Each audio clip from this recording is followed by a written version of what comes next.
E hoje a gente vai falar sobre os efeitos colaterais da punição, né? Ou das duas punições em si e do reforço negativo, né? Então a gente vai falar dos efeitos colaterais do controle aversivo, na verdade. Bom, o que a gente sabe é que controlar o comportamento de alguém pelo controle aversivo ele é muito mais fácil, muito mais rápido, né? A pessoa ela para com a emissão do comportamento na hora, né? A gente vai falar um pouquinho na próxima aula do porquê que a gente pune tanto, né? E esse é um dos motivos. Mas a gente vai falar hoje um pouco do que acontece quando a gente pune alguém, tá? Então, são basicamente quatro ou cinco possibilidades aí de efeitos colaterais da punição. Bom, então a gente vai começar com eliciação de respondentes, tá? Então, lembram lá no primeiro bimestre que a gente falou de eliciação de respondentes, né? Que é todo o aspecto fisiológico, corporal do sujeito, né? Então, o primeiro efeito colateral é que quem é punido tem ruim, né? Quem é punido elicia respondentes. Tem taquicardia, transpira, chora. Então, a gente tem respostas fisiológicas quando a gente é punido. E a gente fica mal quando a gente é punido, certo? Então, primeiro em nós. E pode acontecer também eliciação de respostas emocionais em quem pune. É bem comum que a pessoa que faz alguma coisa que pune o outro se sinta culpado ou sinta pena daquele que é punido. Então, se eu sou mãe, eu lembro de uma história que quando eu pergunto para o Guilherme, alguém perguntar, sua mãe já te bateu? Ele fala que não. E eu me lembro de uma vez que eu bati nele, um tapa, assim, eu fiquei muito mal, eu chorei, e depois eu não lembro mais, tipo, eu sei que não funcionou, né? Então, nesse sentido, é muito comum que aconteça, porque o punidor, quando ele vê o punido sofrendo, ele sente essas respostas fisiológicas, e para se livrar desse ruim, ele vai lá e abraça, dá o que a criança quer, né? Ou então a gente faz isso com adultos também, não só com crianças, não é? Então, às vezes, o punidor também tem respondentes. Quando eu puno, eu me sinto mal, e aí eu vou lá e reforço o comportamento do outro. Dou um abraço, eu peço desculpa, eu juro que eu nunca mais vou fazer isso, né? Então, pode acontecer que isso sirva para mim, punidor, como um reforço negativo, né? Como a retirada daquela situação ruim. Então, retirar o sofrimento do outro é bom para mim, certo? Aumenta a chance de eu fazer isso de novo, de eu ir lá e fazer um carinho quando o outro está sofrendo, tá? Só que o que acontece mediante essa situação? Quando eu puno e depois eu reforço, eu posso estar ajudando o outro a fazer o pareamento dessa relação entre punição e reforço. E aí eu posso então mostrar para o meu filho, né, ou para o outro, que se eu puni-lo, depois é muito provável que tenha um reforço. Então, eu posso estar ajudando ele a emitir comportamentos que o levem à punição para que depois venha reforço. Né? A gente está fazendo, na verdade, um condicionado nisso, certo? A gente está usando o choro como condicionado. Então, às vezes, a gente pode estar ensinando que depois do choro vem recompensa. E aí a gente aumenta a chance do choro acontecer de novo, né? Eles fizeram um experimento com ratos onde era liberado choque e água, né, na caixinha operante. E aí, o que aconteceu? Eles colocaram um trapézio para que o rato pressionasse para que fosse liberado o choque. E a água só seria liberada se tivesse choque também. Então, o rato ia lá, pressionava esse trapézio, era liberado um choque e depois do choque uma água. E o rato, então, relacionou os dois eventos. Ele aprendeu a pressionar e levar um choque leve para que depois viesse a água, tá? Então, a gente ensina para o outro essa relação, tá? Às vezes a gente pode estar ensinando o outro a emitir mais comportamentos, né? Porque a punição antecede o reforço, tá? Então, muito cuidado com isso na nossa vida, porque isso pode acontecer muito, né? Então, a gente precisa ter muita segurança no que a gente está fazendo para a gente não proporcionar essas situações que às vezes acaba piorando, né? A gente está reforçando os comportamentos que estão sendo punidos. Então, assim, se puniu, puniu, né?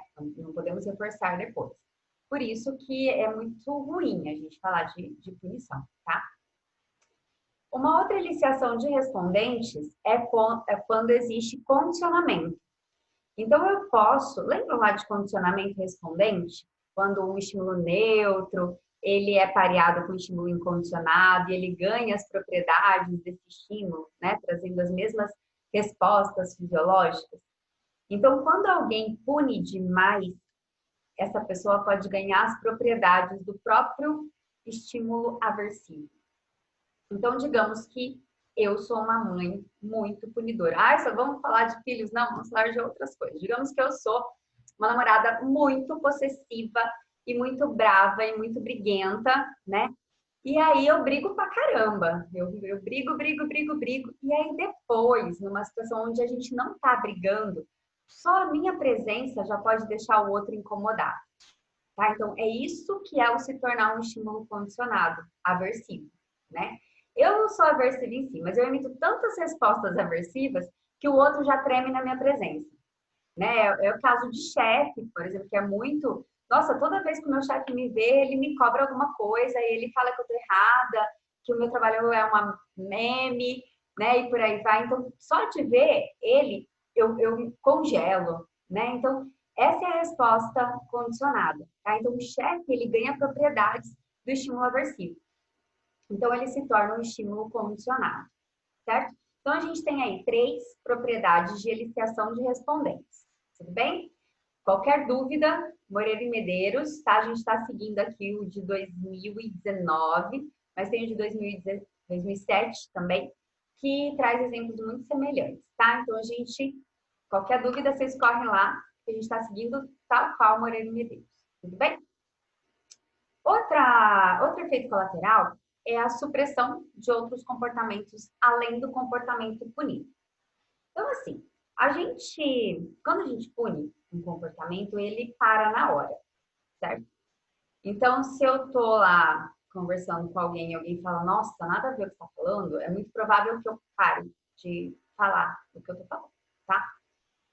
Se isso for uma punição, tá? Se isso diminui, é punição. Se aumentar, é porque é reforço, né? A gente já entra nessa conversa. Mas digamos que alguém fale isso e eu me sinta muito incomodada com o que a pessoa está falando. E aí, além de eu parar de falar esse assunto, eu paro de conversar com ela sobre outras coisas. Né? Além de parar o meu comportamento punido, eu paro outros comportamentos também com essa pessoa. Tá? O Moreira Medeiros coloca um exemplo de uma criança numa festa, que ele tá lá brincando, correndo, pulando, e de repente ele estoura um balão do lado de um adulto. E o adulto pega e dá um tapão nele, e aí ele para de mexer com os balões, mas ele para também de correr, de brincar, né, de fazer outras coisas, de se divertir nessa festa. Então, isso para a gente na clínica, né, a gente tem que tomar bastante cuidado. Porque se, por acaso, na nossa fala, a gente pune o comportamento do cliente, além dele parar de contar este assunto, pode ser que ele não nos conte mais algumas coisas que a gente pode punir também, né? Então, a gente fala que a punição, ela suprime outros comportamentos além do comportamento punido, tá? O que é bem ruim pra gente, tá bom? Pra gente na vida, não só pra gente terapeuta, tá? Outra coisa é a ocorrência de respostas incompatíveis. Então, terceiro efeito colateral, ocorrência de respostas incompatíveis. O que são respostas incompatíveis? É todo o meu comportamento de esquiva ao comportamento que vai ter consequências punitivas. Então, se eu fui punido por algo, eu vou emitir outras respostas que me levem a não ser punido por aquilo, tá? Então, digamos que eu, não sei, deixa eu pensar, que eu investi muito em um relacionamento, né? E me entreguei inteira, fiz tudo que eu podia e tal. E aí eu fui largada, né? Aconteceu algo muito ruim, a gente terminou, foi um término muito sofrido, eu sofri pra caramba. E aí depois, no próximo relacionamento, eu vou me esquivando de me relacionar. Isso é uma resposta incompatível. Eu vou me esquivando de qualquer possibilidade de entrar num relacionamento de cabeça, porque depois eu posso ser punida, porque eu já fui punida no passado, né? Então, antes de começar, eu termino. Eu dou um jeito de não começar, eu começo a encontrar motivos, né? E aí, antes que isso engrene, eu dou um jeito de parar, certo? Quando a gente fala de respostas incompatíveis, é muito ruim, porque a gente está o tempo todo se esquivando, e isso não permite que a gente se exponha às novas contingências, né? Então, se eu estou me esquivando de novos relacionamentos, porque eu já sofri no passado, isso também não me proporciona ser feliz, né? Aproveitar esse momento, então, né, é um pouco daquela suspensão que a gente falou na aula passada, mas essas respostas incompatíveis, aquilo que vai contrário ao comportamento que eu já emiti, que já foi punido, me impede de fazer coisas, né, que eu poderia ser reforçado. Um outro exemplo de resposta incompatível é quando alguém liga para o outro de madrugada, bêbado, né? Sei lá, não era para ligar para a pessoa, porque a pessoa falou que não quer estar com você e tal, e aí você bebeu um pouco, deixa eu tentar. E aí eu ligo e o outro fala, eu não falei para você não me ligar, né? Ou então outra pessoa atende o telefone e fala, olha, não, nada a ver você ligar. Então, para não fazer isso, eu pego meu telefone e dou na mão de alguém. Né? Olha, eu acho que eu já bebi um pouquinho, talvez eu faça aquele comportamento que não é para fazer, então para evitar isso, ó, toma o celular, fica com ele, tá? Então isso também é uma resposta incompatível. A gente tem alguns aplicativos hoje em dia, né, que eu não sei direito como funciona, mas eu já ouvi que ele conta, é como se você fizesse um check-in no lugar, e aí se você tiver num estabelecimento onde tem bebida, ele bloqueia seu celular depois, você só pode ligar para um número de referência e para emergência, né? Então, outra forma de respostas incompatíveis, né, para esse comportamento de ser punido por ter ligado para quem não devia, numa situação de depois de ter bebido um pouquinho, porque a gente sabe que isso altera a probabilidade de a gente fazer coisas que não devia. Cuidado nessa quarentena, viu? Ai, gente. Bom, outra coisa e última coisa é o contra-controle. O contra-controle é bem parecido com a ocorrência de respostas incompatíveis, porque ele também é uma forma de esquiva. Mas quando a gente está falando de contra-controle, a gente está falando de pessoas que estão seguindo o controle, tá? Elas estão ali sob aquelas contingências, mas elas dão um jeitinho de burlar as contingências, tá? Então, essa é uma das maiores limitações do controle aversivo, que é a possibilidade da gente fingir que está sendo controlado, tá? Então, o contra-controle é quando eu estou dirigindo em alta velocidade e aí eu freio quando tem um radar, né? Então, assim, eu me esquivo da punição. Não é que eu deixei de emitir o comportamento, né? Mas eu dou um jeitinho de ali onde você é punido, eu não emito esse comportamento, certo? Contra-controle acontece quando a mãe manda tomar banho e a criança liga o chuveiro e fica lá, certo? Para a mãe estar tomando banho. Mas ele não tá. Tá lá jogando, tá lá brincando, tá lá fazendo qualquer outra coisa. Tá? Então, assim, é quando são jeitos da gente burlar o controle, né? A mentira é uma forma de contra-controle.